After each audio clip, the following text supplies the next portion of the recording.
Tối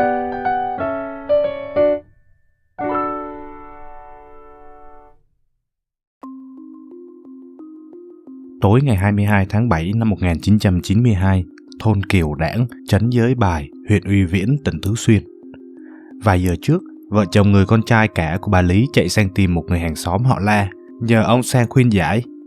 Trong nhà bà Lý, con trai út của bà, tên là Lý Tài, 29 tuổi, đang lớn tiếng với mẹ và bạn gái của mình, một thiếu nữ họ Chu. Ông La cùng vài người khác có mặt, đứng ở sân. Lý Tài cầm một con dao, đứng chặn ngay cửa. "Tất cả đừng có qua đây," anh ta nói. "Ai dám qua tôi giết người đó." Không ai bước qua được. Ông La và người con trai cả đành quay đi, chạy tìm thêm người đến giúp. Khi họ trở lại, cửa nhà vẫn mở, nhưng không còn tiếng cãi vã nào vọng ra. Ông La bước vào trước, dừng lại ngay ngưỡng cửa của gian bếp. Hai người phụ nữ nằm trong vũng máu, bà Lý 61 tuổi và cô Chu 17 tuổi. Lý Tài đã không còn ở trong nhà. Ông La quay người, chạy về phía trụ sở công an huyện Uy Viễn.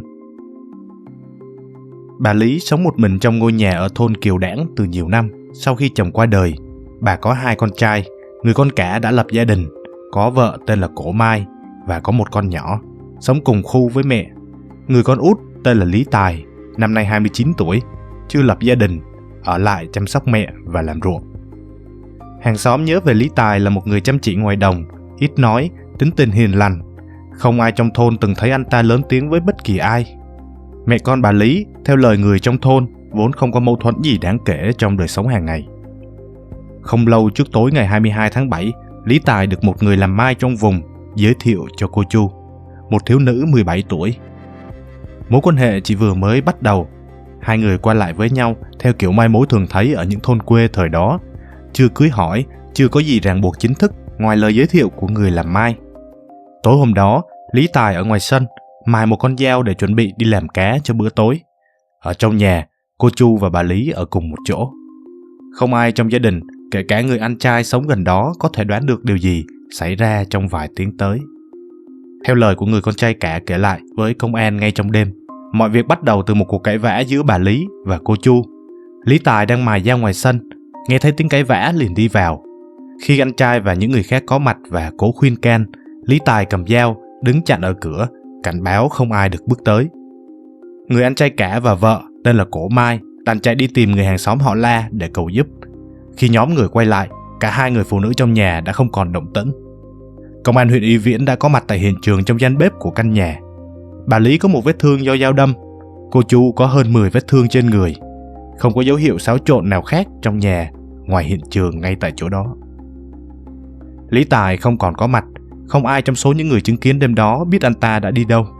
Dựa trên những gì vừa xảy ra trước mắt, lời đe dọa, con dao, sự biến mất ngay sau đó của Lý Tài, công an huyện Uy Viễn xác định Lý Tài là người cần tìm đầu tiên.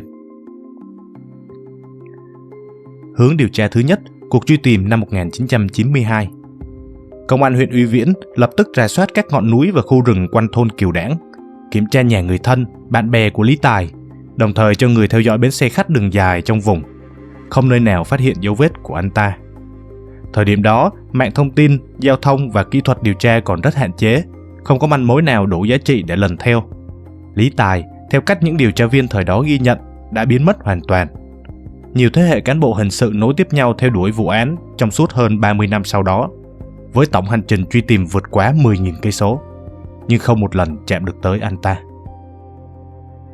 Hướng điều tra thứ hai, một chi tiết đã bị bỏ quên hơn 30 năm. Tháng 5 năm 2024, Công an thành phố Nội Giang dưới sự chỉ đạo trực tiếp của Phó thị trưởng kiêm Giám đốc Công an thành phố, ông Dương Thiệu Văn, đưa vụ án vào danh sách các án mạng tồn đọng cần được giải quyết.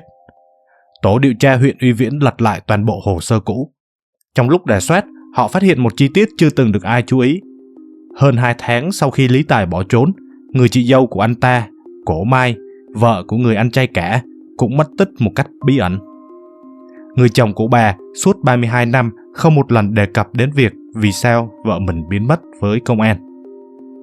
Khi điều tra viên hỏi thăm người dân ở trong thôn, họ nghe được những lời đồn cũ rằng Cổ Mai và Lý Tài từng có quan hệ không đúng mực trước khi cùng nhau bỏ trốn, và rằng giữa Cổ Mai và người anh trai cả đã có những mâu thuẫn sâu sắc từ lâu.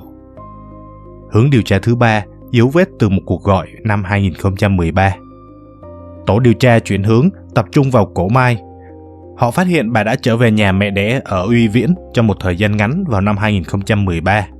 Dù chưa từng làm thủ tục ly hôn với chồng trước khi mất tích, lần trở về này bà lại đi làm lại giấy chứng nhận kết hôn. Đây là bước đầu tiên của một thủ tục ly hôn, nhưng bà chưa hoàn tất thì đã vội vã rời đi. Cổ Mai cũng nói với gia đình rằng bà đã sinh một người con trai và một người con gái ở một nơi khác nhưng không nói rõ địa điểm. Điều tra viên suy đoán hai đứa trẻ có thể chưa được đăng ký hộ khẩu và đó là lý do bà phải quay về để làm lại giấy tờ. Manh mối quan trọng nhất xuất hiện từ chính lần trở về đó. Năm 2013, cô Mai mang theo một điện thoại di động và đã gọi điện cho con trai của mình. Điều tra viên lần theo số điện thoại đó, tín hiệu cho thấy số máy được kích hoạt, di chuyển qua Tự Cống, rồi sang Quý Châu, Quảng Tây, cuối cùng dừng lại ở thành phố Giang Môn, tỉnh Quảng Đông, và nhanh chóng bị hủy đăng ký ngay sau đó. Tháng 9 năm 2024, tổ điều tra đến Giang Môn. Trong dữ liệu camera giám sát đường bộ, họ tìm thấy được một bức ảnh chụp một người phụ nữ ngồi trên xe ba bánh, gương mặt rất giống cổ Mai. Lần theo số đăng ký của chiếc xe, họ đã tìm đến một gia đình tại trấn Xích Thủy. Người phụ nữ trong nhà nói giọng Tứ Xuyên, tự xưng tên Lý Tiểu Anh.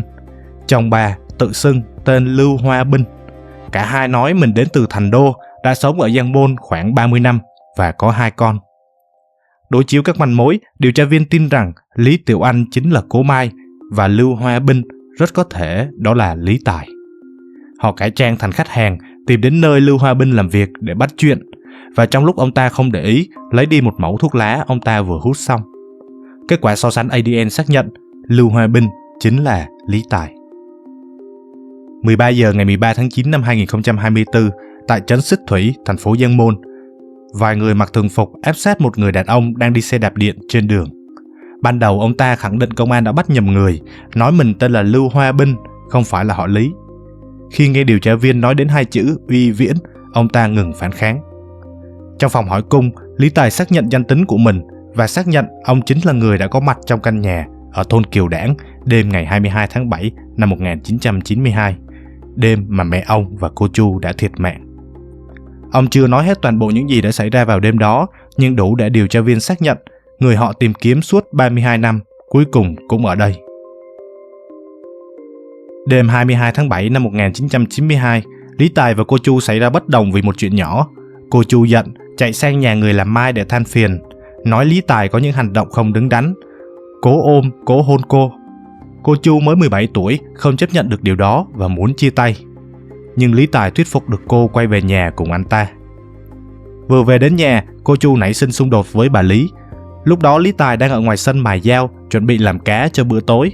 Anh ta loáng thoáng nghe được cô Chu yêu cầu mẹ mình đưa tiền để giải quyết mọi việc. Một khoản tiền mà Lý Tài cho là gia đình không có, và yêu cầu đó trong mắt anh ta là quá đáng. Anh ta tức giận, bước vào, đứng chặn ngay cửa. Khi cô Chu cố xông ra ngoài, Lý Tài giơ con dao trong tay lên. Bà Lý bước lên trước để ngăn cản. Cô Chu đẩy bà Lý và lưỡi dao đâm vào người bà. Ngay sau đó, Lý Tài giơ tay túm lấy cô Chu. Trong trạng thái không kiểm soát được bản thân mình, anh ta đâm cô hơn 10 nhát. Lý Tài bỏ trốn vào vùng rừng núi gần đó ngay trong đêm. 2 ngày sau, anh ta quay lại dò la tin tức. Biết được cả hai người đã không qua khỏi, sợ bị pháp luật trừng trị, anh ta đã không trở về nhà, mà lẫn vào một chuồng bò của người thân, ẩn náu ở đó hơn 2 tháng. Trong thời gian đó, người chị dâu, cổ Mai, lặng lẽ mang thức ăn và quần áo sạch đến cho anh ta. Không ai nói với ai câu nào. Khi Lý Tài ngỏ ý muốn cùng bỏ trốn, cổ Mai đồng ý ngay, không chút do dự. Hai người đi bộ đến huyện Tư Trung, bắt xe khách tới Trùng Khánh, rồi tiếp tục đi tàu xuống tỉnh Quảng Đông, qua Trạm Giang rồi đến Giang Môn. Cuối cùng họ dừng lại ở trấn Xích Thủy. Tại đó, họ đổi tên. Lý Tài trở thành Lưu Hoa Binh và cổ Mai trở thành Lý Tiểu Anh. Cả hai nói với những người xung quanh rằng họ đến từ Thành Đô. Họ sống bằng nghề khoan giếng, cắt cỏ, đập đá, nhặt ve chai.